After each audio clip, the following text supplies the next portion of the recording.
I got involved in the pool business as a college kid. As a college student working summers, fell in love with the business. I was one of those kids that just immersed themselves in. I started learning immediately, what's this, how do you do this, why do you do that? And I read all the trade magazines, and I tried to learn as much as I possibly could, not knowing what my future would be in it, not knowing, because I was still in school and expecting a different path. And stayed around it, graduated from school, stayed in it, and fell in love with it. And I had an idea of what I would want it to be, but I also could never imagine having gotten there. And in those early days, I would look in the magazines and I would look at some of the stuff and say, wow, if only someday I could. So I bought the company many, many years ago. It was still on the path that the previous owner had, which was very basic pools, build as many as you could at low margins and make some money. And that was a model that worked, but it didn't work well for me because I didn't like that. I loved the creative part. I just didn't have the creative outlet for it. Without the experience, without the knowledge, without the support structure of people to help me do it, I sort of had to take one step at a time of seeing if I could try to do something new, see what else I could try with the materials I had. And I had hoped that someday I could build really cool stuff. Because pools are cool, and you can build a really basic pool and people will say, wow, that's really cool. And that was good.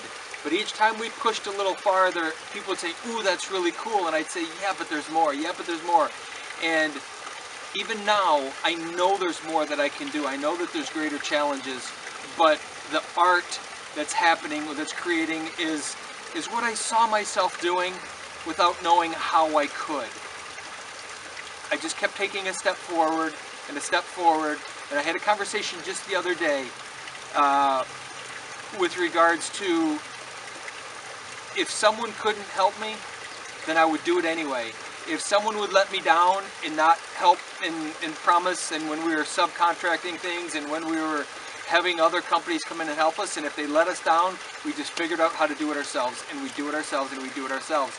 And I had this conversation just the other day, and he said, you know, in all the years that I've seen you do this, you never let anyone else's timeline or restriction stop you from doing it. If they said, oh, I can't get to it, you always just found a way. And we continue to do that every day. We're innovating in our own ways, trying to eliminate that need to have to wait, because we want to keep producing, want to keep creating, and we have this mounting demand for what we do with a limited supply. And as a result, we need to innovate. If we want to keep giving more, we need to innovate to tighten up our timelines and make it easier. And that is the part that I don't think I could have imagined. That I would be pushed, and I would be pushing myself, and really my customers would be pushing me to innovate in new ways and to try things in new ways. I always thought it came from the industry, and I think traditionally it did, but what we're seeing is this cultural shift and change because of Pinterest and because of Houzz, because of all of these websites that are giving people greater ideas. They're seeing all these visual things without having to travel there and spend the money to travel, and they say, how could we recreate in our own way something like that? And they bring it to me, and then I have to innovate and create it.